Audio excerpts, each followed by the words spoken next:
Okay, we're right at 12, everyone. Again, it's Samantha Laylack. I'm over the rounds.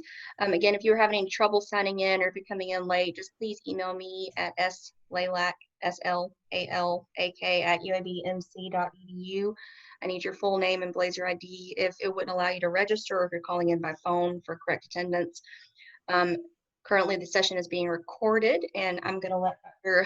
Justin Glasgow go ahead and give us updates on sepsis detection and management. Thank you, Dr. Glasgow.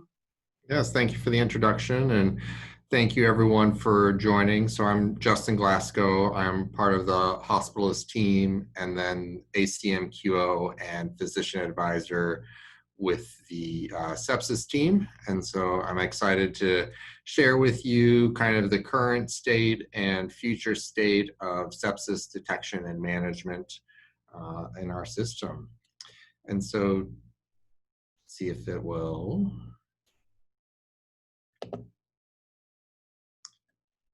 There we go. So to start off, a little bit of a case to give us some perspective.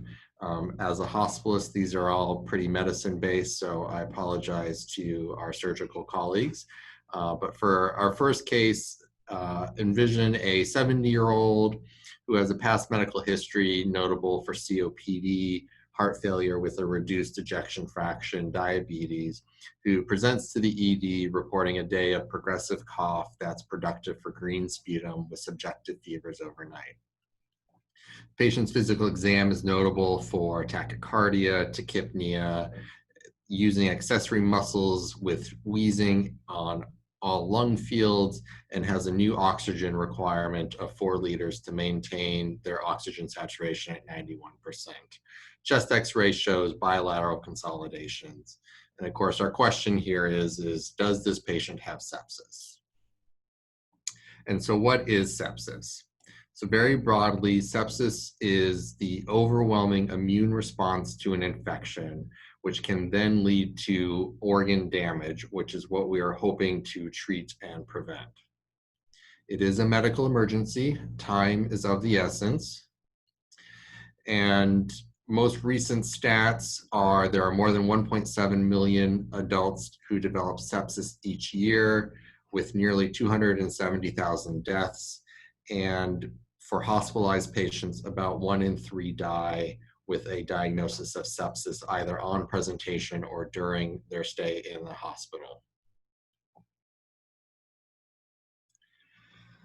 And so the key is getting ahead of sepsis and treating the infection before the immune response gets out of control. And so that is knowing the signs and symptoms here at UAB, acting fast by calling a code sepsis, working to prevent infection in those patients who don't already present with one, and then of course providing education to patients and families about what sepsis is. And so what are the signs and symptoms of sepsis? Often it can be new confusion or altered mental status, other symptoms of infection such as shortness of breath, increased heart rate, fevers and chills, new pain or discomfort that seems out of proportion for any injuries that are known, and then of course diaphoresis, clammy or sweaty skin. So how do we define and document sepsis? This is a bit of a bureaucratic quagmire, and while I don't want to get into the details of the different systems, I do want to give some background as it helps understand why we've taken the new terminology we have here at UAB. And so many of you may have heard of SEP1, SEP2, and SEP3, and these are various consensus statements that have been created over time that define sepsis. And SEP1 and SEP2 approach sepsis by talking about SIRS criteria, which we'll redefine here for those who are drawing a blank on what the SIRS criteria are, as the initial basis for sepsis. But when we moved to SEP3, it became less about whether SIRS criteria were met and whether there was actual end organ damage from an infectious process. And the issue that we run into as a system is some of our insurers and payers, most prominently Medicare, still use the SEP1 criteria, but then there are others who use SEP3 criteria. And so we run into the situation where some of our claims are denied because our documentation isn't matching their definition. And so we've created this hybrid that balances and gives us the opportunity to claim SEP1 lower levels of sepsis, but has the correct supporting documentation for anyone who needs a SEP3 level sort of diagnosis. And so based on that, there are three categories of sepsis. There's sepsis without organ dysfunction, which would be what anyone who has been documenting for a long time would have documented as just sepsis. There's sepsis with organ dysfunction, which others would know as severe sepsis. And then, of course, the category of septic shock. And so to meet sepsis without organ dysfunction, you need to have presence of two SIRS criteria. The SIRS criteria being altered temperature, either a fever greater than 38 or hypothermia less than 36, tachycardia with a heart rate greater than 90, tachypnea with a respiratory rate greater than 20, and then either leukocytosis greater than 12,000 or leukopenia less than 4,000. And you have to feel that those SIRS criteria are secondary to a suspected or confirmed source of infection. And so if you meet those two lines, you can go ahead and document someone as having sepsis without organ dysfunction. If the patient also has an elevated lactate or other signs of end organ dysfunction, then you can call that sepsis with organ dysfunction. And we recommend documenting it as sepsis with acute kidney injury, acute respiratory failure, call out what the actual organ dysfunction is, and then if you know, link it to the infection. So sepsis with acute respiratory failure secondary to pneumonia. And then lastly, septic shock, which is, meeting SIRS criteria, having a suspected or confirmed infection, and then having an elevated lactate, as well as persistent hypotension, even after fluid resuscitation, thus necessitating initiation of vasopressors. As for different ways to define end organ dysfunction, one of the simplest ways is to reference the SOFA table, the sequential organ failure assessment.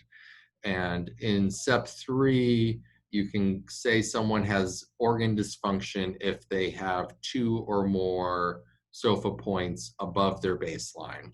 And so, you're looking at someone who's gone from room air to requiring 3, 4, or more liters of oxygen, someone who had a normal platelet count and it's now less than 100,000, elevation in bilirubin, the initiation of pressors, a change in their altered mental status, which they, simplify by measuring GCS. Outside of ED and ICUs, we don't often document GCS, but any degree of encephalopathy should meet neurologic criteria for end organ dysfunction. And then a rise in creatinine above 2, again, if someone has a normal baseline creatinine. But say someone has stage 3 kidney disease, their baseline creatinine would be 1.8, then you'd be looking for, has their creatinine jumped more above 3.5 to give them that increase in 2 points. And so as I kind of talked about 2 slides ago, the best practice documentation is to state the level of sepsis, link it to any organ dysfunction, and then link it to any infection that you believe is causing all of this. So someone who simply met SIRS criteria but didn't have any end organ dysfunction, you could say sepsis without organ dysfunction secondary to a community-acquired pneumonia. Or perhaps you had someone with a urinary tract infection and associated acute kidney injury. Then you've got sepsis with AKI secondary to an E. coli UTI. And then lastly, septic shock secondary to, MSSA, endocarditis, and bacteremia. Now, often we will see a patient, they meet SIRS criteria, they have, let's say, a chest x-ray that has that questionable consolidation versus atelectasis. And so you have on your differential possible sepsis due to community-acquired pneumonia. Your assessment goes on, you realize that the fever they had spiked was secondary to a new DVT, and you don't think there's actually an infection, so you stop antibiotics. Best practice here is that time when you're stopping the antibiotics, listing in your progress note, discontinuing ceftriaxone, sepsis ruled out, fever was secondary to DVT. That only needs to be documented once, but that helps communicate to, others reading the chart as well as the coding team when they review at the end to say, okay, they thought about sepsis, but they clearly felt that something else caused the SIRS criteria. They stopped antibiotics. They were no longer treating sepsis. And if that is listed in the chart, it will then get it coded out properly so you get credit for the care that we provide, and will help prevent any queries from the coding team to clarify what they are trying to code out our charts. So if we go back to our first case, which is this gentleman, or actually I didn't give a gender, this patient presenting with respiratory distress and concern for consolidations. In this case, if you feel that the oxygen requirement is due to an infectious process such as a pneumonia, then you would be able to call it sepsis. And in this case, it would be sepsis with acute respiratory failure secondary to community-acquired pneumonia. Now, you may have felt that those bilateral consolidations are maybe fluid from heart failure and not actually an infectious process, in which case it would be, not sepsis, it would be an acute heart failure exacerbation, and you would diurese the patient. All right. So kind of moving on to the second section of the talk, 55-year-old presents with painless jaundice, has imaging suggesting a pancreatic head mass, and lab investigation is notable for cholestatic hepatitis. So alkaline phosphatase and bilirubin are elevated. On the third day of hospitalization, interventional radiology places a cholecystostomy drain, and an hour after returning from HVC, nurses are rounding on the patient, and the patient is lethargic and confused. And so this is kind of talk about, you've got a patient who has a change in status, a possible reason to think about infection. How do we appropriately respond? So first, detecting sepsis.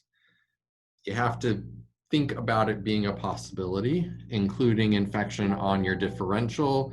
This certainly could be results of anesthesia after a procedure, but certainly the release of whatever was kind of blocked there in the gallbladder could be a source of infection as well. One way to look for sepsis is, of course, changes in the vital signs. That gives us our SIRS criteria. And in our system, we have the early warning score, which also gives you a nice summation of a change. So if before the procedure, EWS score was 2, and now it comes back and it's at a 6. Well, why did that change? Is infection a possible contributing cause to that change? And then, of course, thinking about new lab abnormalities, your basic BMP comes back, you have a drop in the bicarbonate level. Well, is that because there's an undetected elevation in the lactate that is being buffered as a possible sign of sepsis? Coming in a future state, still to be determined, but probably through the fall and winter, will be the implementation of Ambient Clinical's sepsis detection and response tool. This will help combine many of these possible identities of sepsis and put in front of you a suggestion to consider sepsis. And then if you feel that sepsis does help explain or could explain the symptoms in front of you, guide you through the treatment algorithm to make sure we get the right treatment initiated and implemented in a timely fashion. And DART will appear in many different ways throughout the system. This dashboard that you see on the screen is probably more targeted towards unit nurse managers and A&Ms, but similar information will be embedded into our provider workflows. And so all patients will be under surveillance for sepsis during hospitalization. If a potential criteria for sepsis are met, then there would be an alert saying this patient has a potential for sepsis. You then can either confirm sepsis, which will take you to the pathway to management, or you can say it's due to, hemorrhagic shock, not septic shock, and then that will silence the program so that it doesn't continue to alert for a certain period of time.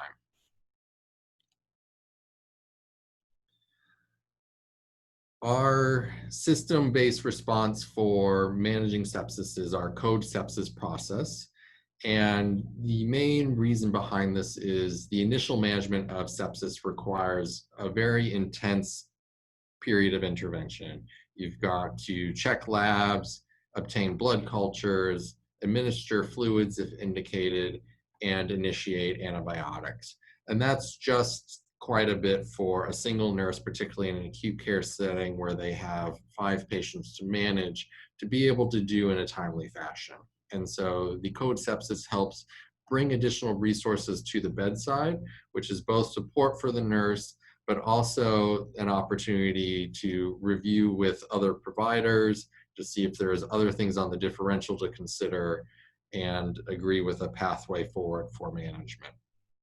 The chart that I've got here shows our observed to expected mortality across the system. The goal is to have a number of 1 or less. We remain above that goal. However, when the code sepsis process was implemented in October of 2017, you can see after the first 2 months of getting it developed and implemented and utilized throughout the system, you then see a drop in the observed to expected mortality. So we see that that process is providing benefit, and this holds when you look across different categories of sepsis, different on whether it's present on admission, occurs during hospitalization, but in all of these you see that improvement.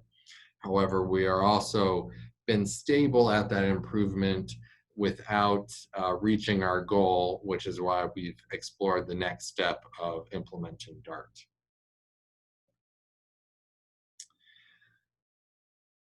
Part to help ensure quick and effective management of sepsis, there is a sepsis power plan, and it underwent updates this spring or late in the winter, in which we have switched the first listed fluid to lactated ringers over normal saline. Both are still available, and on clicking that, it will automatically calculate the 30 milligrams per kilogram rounded to the nearest 500 of a recommended dose of course, that can be adjusted based on your clinical reasoning.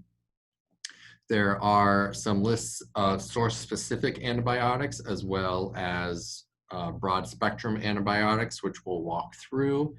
We have switched from Zosyn to cefepime in combination with vancomycin for an unknown source of sepsis. I don't know why I typed unsuspected there, but unknown source. Added a complete metabolic panel in addition to the basic metabolic panel, depending on what labs you wanted to check, as well as created an order for bedside EKG with default reasoning for sepsis to simplify that ordering process.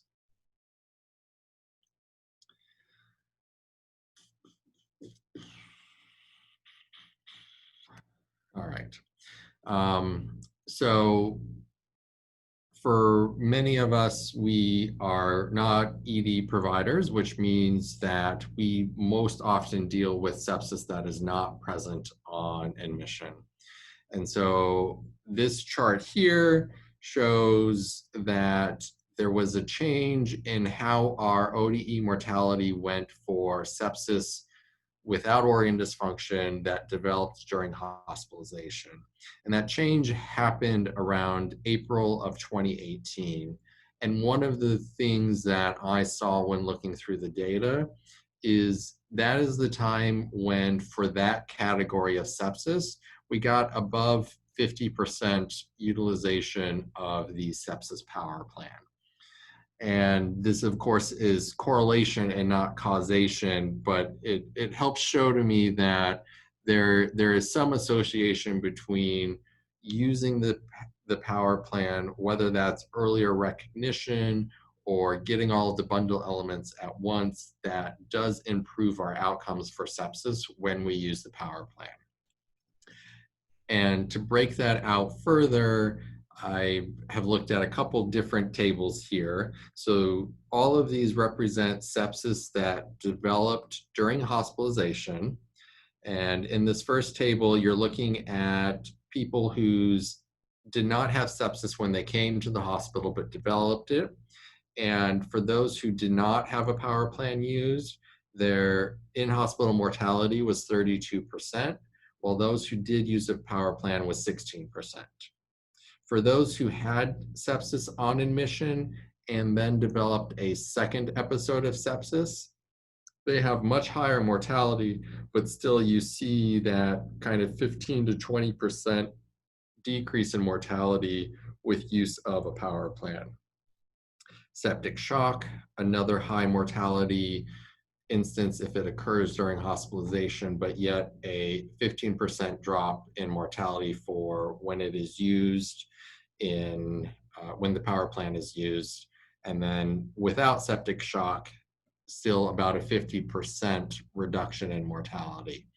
Now, one thing to consider is the power plan isn't really set up for patients that are already in the ICU, because particularly with medical ICU patients, they're often already on antibiotics. So you need something more than vanc and cefepime. You're hitting your carbapenems and your fungal agents. Some of our post-operative patients who aren't already on antibiotics, that may be an initial first step. So knowing that we don't use the power plan in an ICU, that will speak to why some of these mortality rates are higher for those who don't use the power plan, which is why I want to stress that this is simply correlation, but I do think it's an important correlation, which is why I keep sharing it with folks and am supportive of trying to remember the sepsis power plan and use the sepsis power plan when managing sepsis. And so to talk about the changes that we made and some of the reasoning and evidence behind them, first up, we recommended lactated ringers over normal saline when it is not contraindicated. And that's driven by using normal saline often results in a hyperchloremic metabolic acidosis, which in and of itself is implicated in causing kidney injury.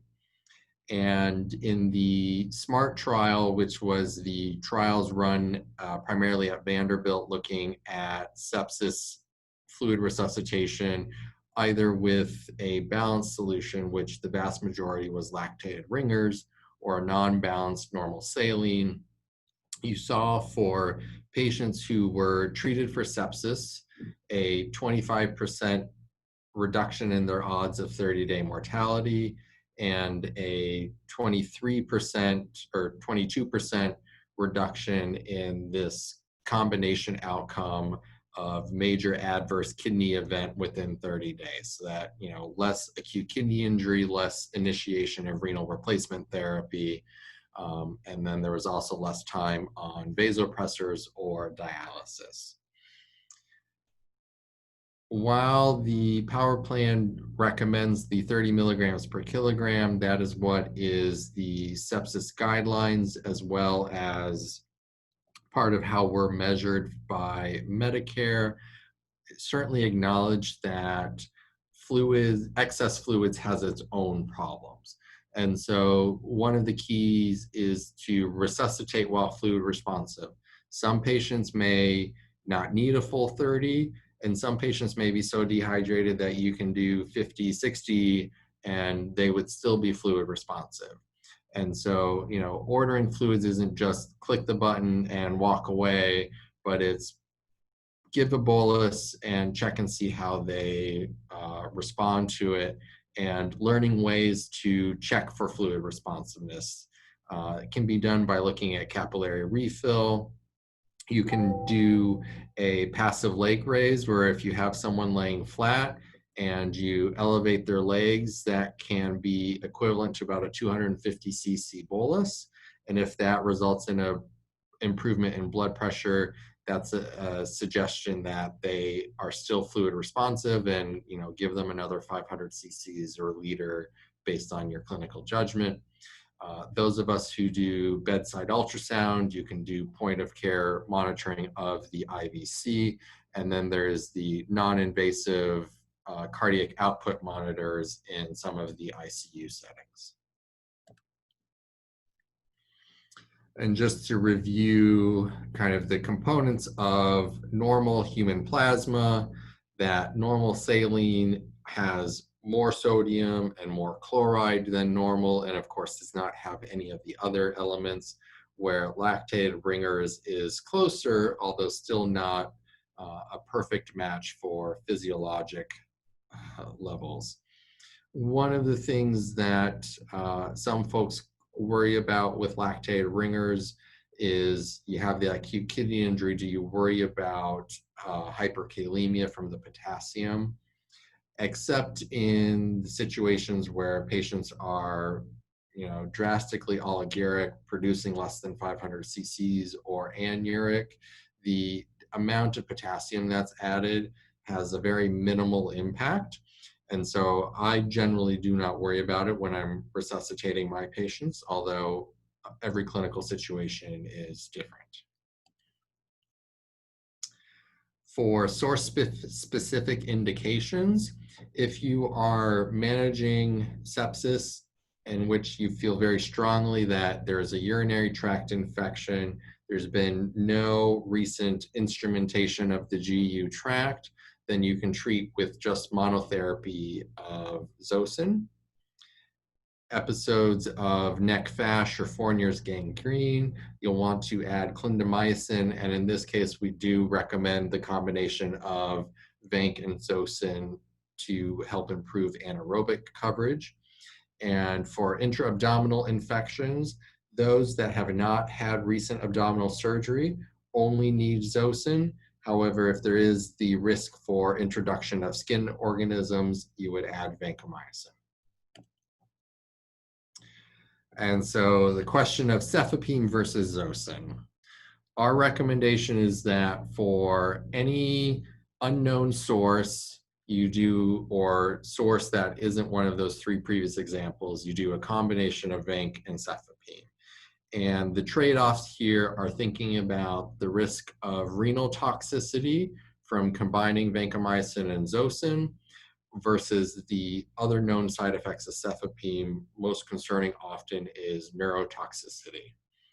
And the reason we aligned with cefepime is that the risk for synergistic acute kidney injury with vanc and Zosyn combined, you would need to treat about 4 to 5 patients with vanc and cefepime to prevent one acute kidney injury. So you're looking at 1 in 5 patients may have an adverse reaction if you combine vanc and Zosyn, where cefepime neurotoxicity is more commonly seen in about 1 in 500 cases.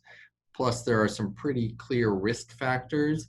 And in those populations, you may think differently, but as a first step, it often is less likely to have adverse effects if we're achieving the desired antibiotic coverage. And so cefepime neurotoxicity, it commonly presents as decreased consciousness in 80% of patients, or if not decreased consciousness, then disorientation and agitation. It can lead to myoclonus, and in the worst cases, non-convulsive status or convulsive status epilepticus. So it is, still an important thing to consider. Risk factors for developing it is really the renal dysfunction listed in the middle there. And that, of course, is decreased GFR. You find more decreased GFR as you age, so that ties into it. And then if it is not being appropriately renal dosed, you kind of get the combination of slow buildup due to the kidneys not clearing it, and then you eventually reach neurotoxicity. It often has median onset of 4 days from initiation. And so you have the benefit in that case where you do have your 2 or 3 days to do empiric treatment, see if your cultures guide you in a way, and then hopefully you can even narrow your spectrum and get away from cefepime, depending on what the infectious agent is. With cessation of cefepime, the symptoms resolve in a medium duration of 2 days.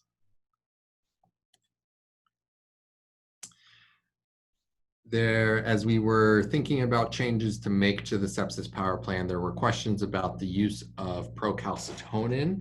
We have not included it and do not routinely recommend it when it comes to sepsis management.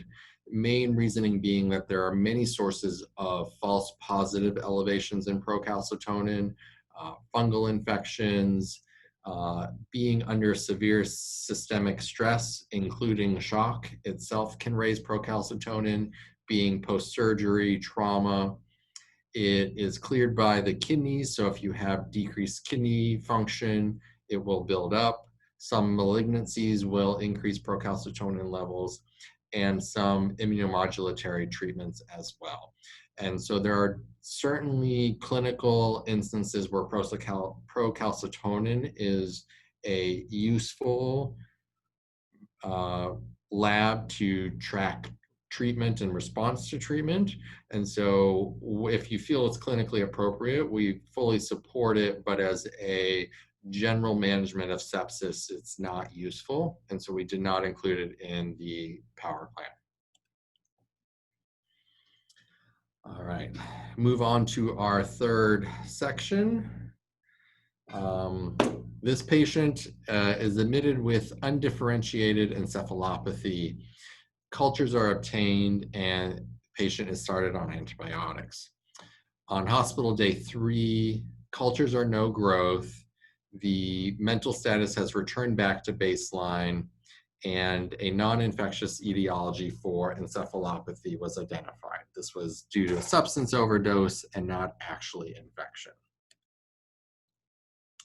So to refresh on documenting sepsis, which is somewhat mundane, it is obviously not the bedside management of the patient.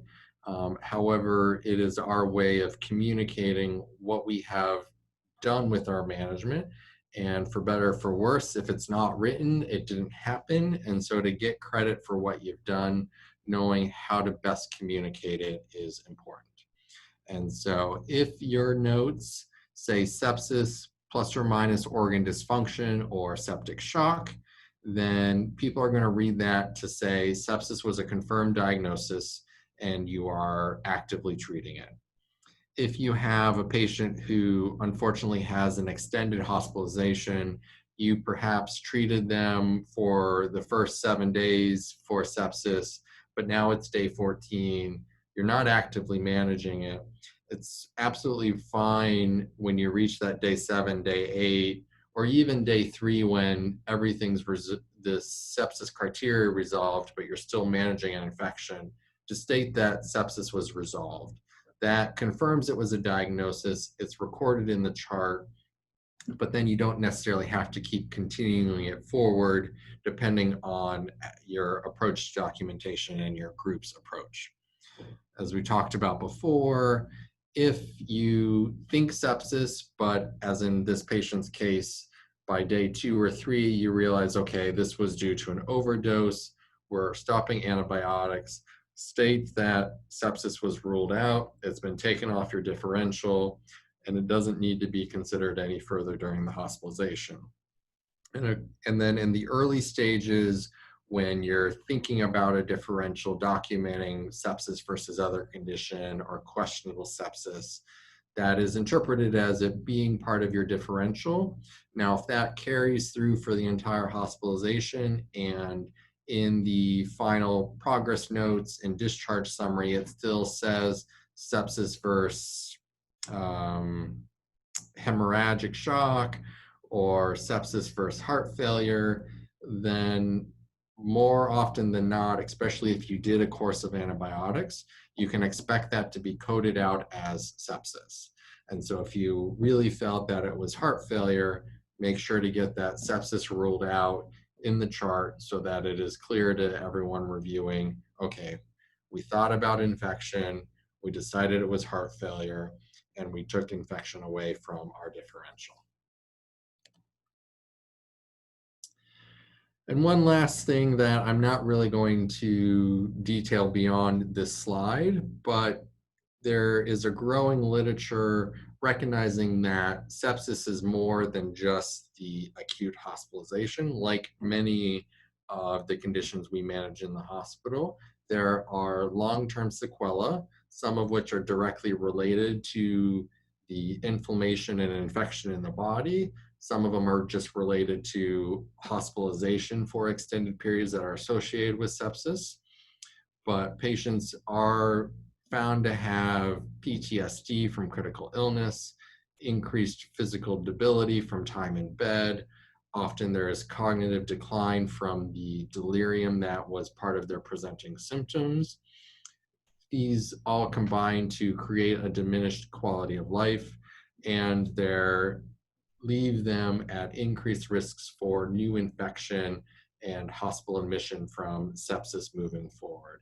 So particularly for those of us who follow patients both during hospitalization and then in clinic afterwards, just because the sepsis management stopped in the hospital, there may be still events from that that are worth following up on in clinic as appropriate for your specialty. Included some of the references that I addressed during the talk about the fluids and Zosyn and neurotoxicity. And I believe that otherwise concludes what I had to go through during this presentation. So I am happy to take any questions through the chat box.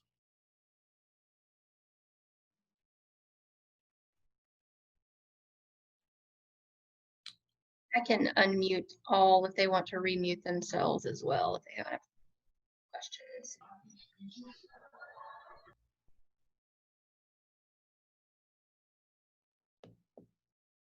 There's the chat box.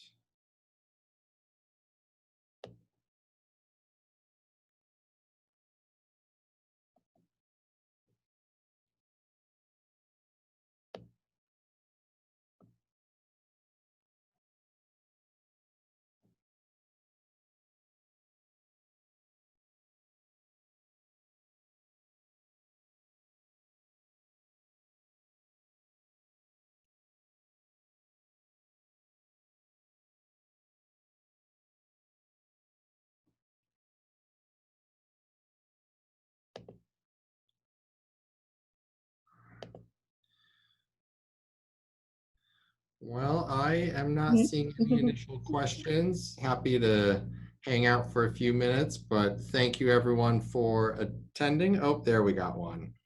Um, Question of, is there ongoing assessment of the sepsis screening tool to see how accurately it is identifying sepsis compared to some of the previous tools we've used? Um, can you specify, is that coming from an ICU, ED, or acute care perspective? Well, I work in infectious diseases, but I know like when I was working on the floor, we'd had some other kind of sepsis screening tools. But I did have, when we switched over to the current one, I had noticed some patients that were sepsis or septic, but our current screening tool was saying there was no concern for sepsis. So I just didn't know if there was kind of any kind of ongoing looking at that as far as how accurately is it predicting sepsis.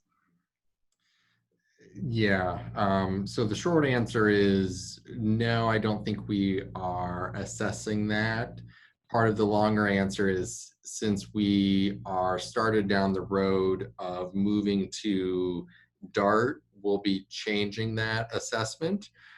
As far as the acute care nurse documenting the Q sepsis plus concern for infection, that will be taken out of their workflow, and it will instead be an algorithm kind of built in the background that will be monitoring changes in the EWS score, changes in certain labs, changes in vital sign, and then once a patient reaches a threshold of, okay, there's enough things changing here that the consideration should be given, is sepsis driving this, that alert would then be sent to the clinical team to evaluate, consider, and then move on.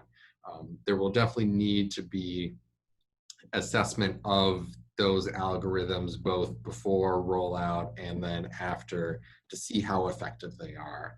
And it's very difficult to build perfect algorithms for sepsis because lots of things cause organ damage and cause SURE criteria to be present.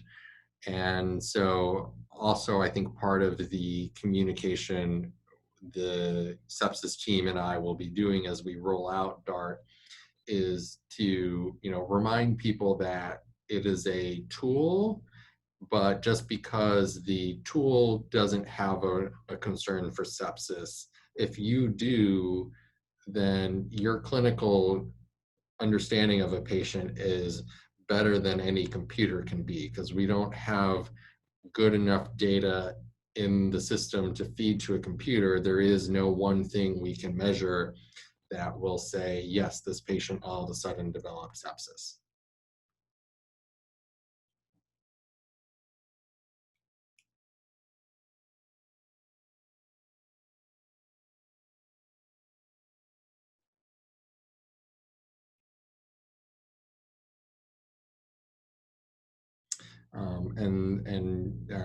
Katie's question did remind me that I did want to put out there that, over the coming months, as we are working to develop DART, we will be looking to get feedback from frontline team members of all specialties and backgrounds to think about how we are detecting and responding to sepsis.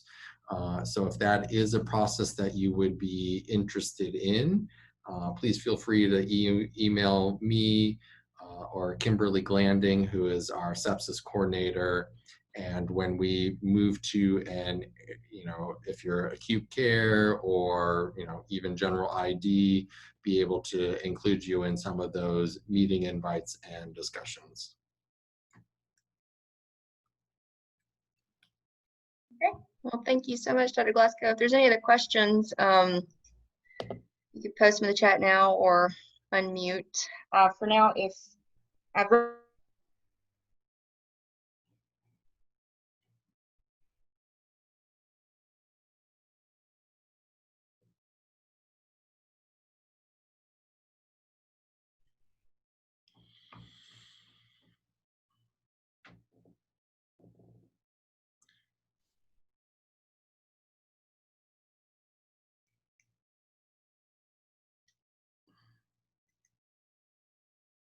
You're welcome, everyone, and hope you all have a wonderful afternoon.